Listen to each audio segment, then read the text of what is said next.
Hello friends, আজকে আমি বানাবো ইলিশ মাছের ঝোল, আলু দিয়ে ঝোল। সব থেকে প্রথমে আমি গোটা জিরে দিয়ে দিই।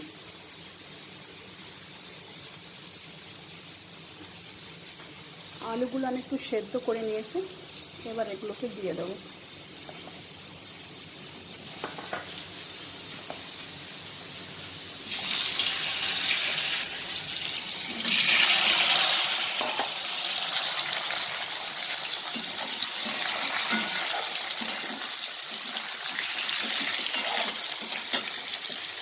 পুরো ভাজতে দেবো। একটু হলুদ দিয়ে দিয়েছি আর এবার নুন, জাস্ট আলুটা নেবে। এবার একটু ভেজে নেবো ভালো করে।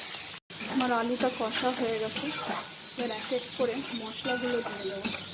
সব থেকে প্রথমে পেস্টটা দেবো। ইলিশ মাছের ঝোলে জিরেটা কম, ধনেটা বেশি হয়, টমেটো বাটা আর লাল লঙ্কাটা একটু বেশি পড়ে। দেবো।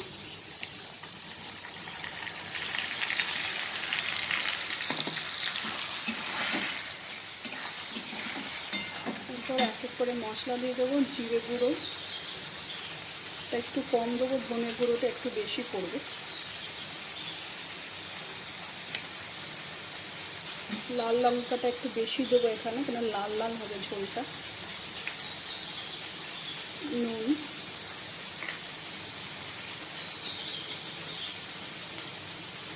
হলুদ।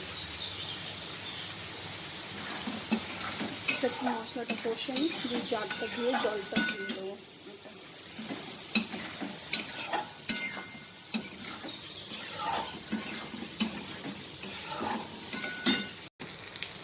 এই পেস্টটা দিয়ে জল দিয়ে ধুয়ে নিয়েছি জারটাকে। একটু মশলা ছিল, পেস্টটা ছিল, দেখুন এবার জলটা ঢেলে দিচ্ছি। এবার ভালো করে নেড়ে নিয়ে এর ভেতরে ইলিশ মাছগুলো দিয়ে দেবো। এটা হচ্ছে ইলিশ মাছের ঝোল। এই ঝোলটাতে আমি ধনে পাতাও দিয়ে দিয়েছি। এবার ইলিশ মাছটা ঢেলে দেবো। ওপর থেকে একটু ধনে পাতা দিয়ে দিয়েছি, কুচি ধনে পাতা কোচানো। আমার ইলিশ মাছের ঝোল রেডি।